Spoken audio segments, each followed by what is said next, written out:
How to sign out of mail in your Android device.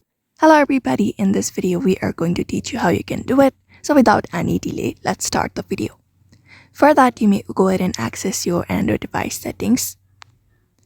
And then after you open up settings, you may just go ahead and scroll down from the options and look for the option called accounts and backup. After you open up accounts and backup, you may go ahead and locate up the first option, which is called manage accounts. Just go ahead and tap on it. And when you go ahead and tap on it, here it will show you all of the accounts in your devices, including the Google account or the Mail account that you're looking for.